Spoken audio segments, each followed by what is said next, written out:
Okay, we're back again on the 450 SLC, and this time we're going to change the bolt and the bushes in the idler arm to the Pittman arm under the car. I was researching a while back and they were saying there's no way of testing it. I've been under this car with a pinch bar, trying everything to find anything that's free that could cause my creak. When I turn the corner I get a creak.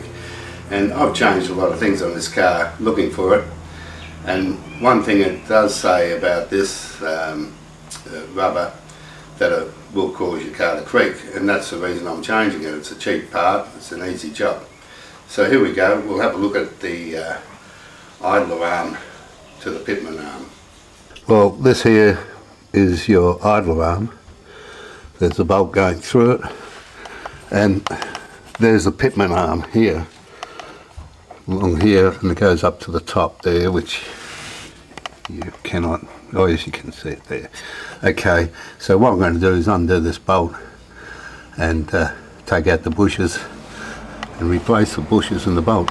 And you can see on the other end from your this idler arm up here is from the steering box. Now my car's right hand drive, same just the same old thing, only left hand side, so you'd be on the opposite side of the car. Apparently there's no way to test this thing. Like I said, I've had a pinch bar under here on all sorts of things trying to find any play, and they say you can't test it.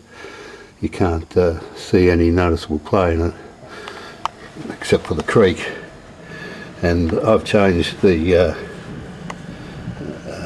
steering damper here. I've changed the as you know, the bushes down here, lower control arm bushes. I've changed the shock absorbers. I've changed the engine, little engine shocks, all in an effort to try and find this creak. And I'll be bloody amazed if this is it, because $26 fix. And if this is the fix, I recommend that everyone go for this bolt here and the bush first. So anyway, I'll carry on.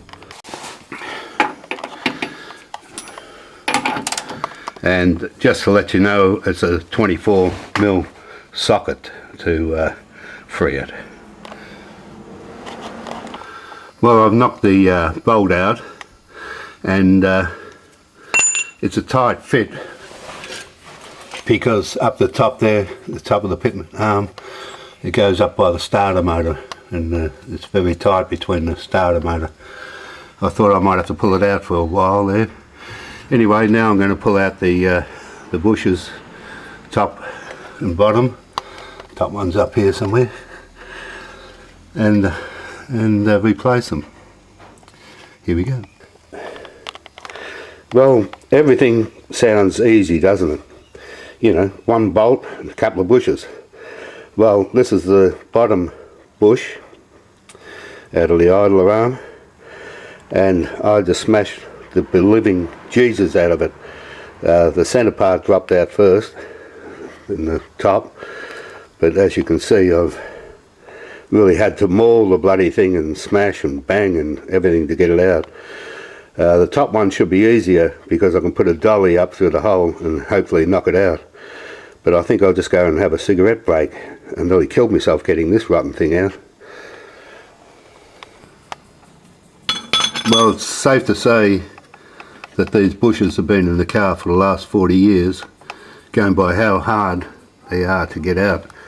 I'm going to get a dolly now, this dolly, put it up there and try and knock out the top bush.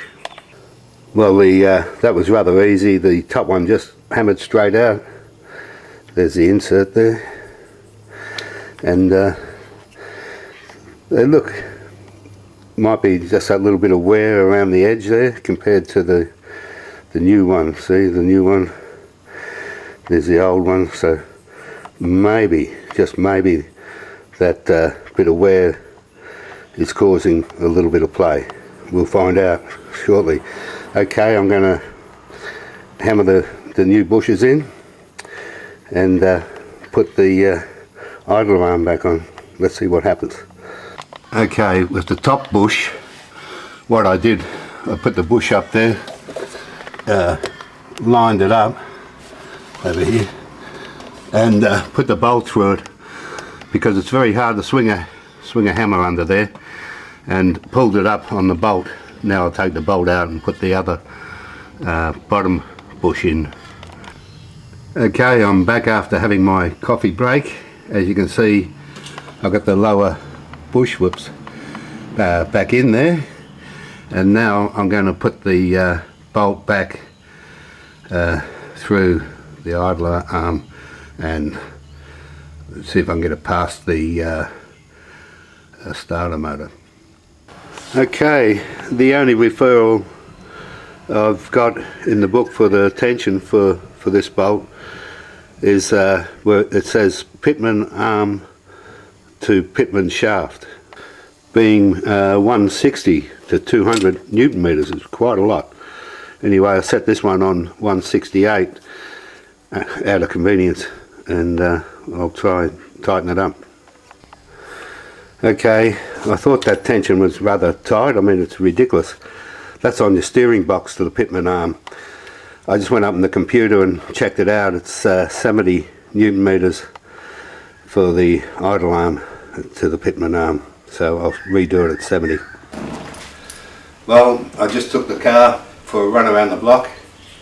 Steering feels fine, and I still have a slight creak after all that. And it goes to show you that a simple job, you think, okay, pull out a bolt and nut and change a couple of rubber bushes. Getting that bloody lower rubber bush out, it had been there for 40 years, was a pain in the ass. Finally I got it out, ripped them to pieces. Top one was easy, just knock a dolly through and push it out. But anyway, nothing's easy when you work on cars. So that's how you change your idler arm to your Pittman arm bolted bushes, for all it's worth. Catch you later.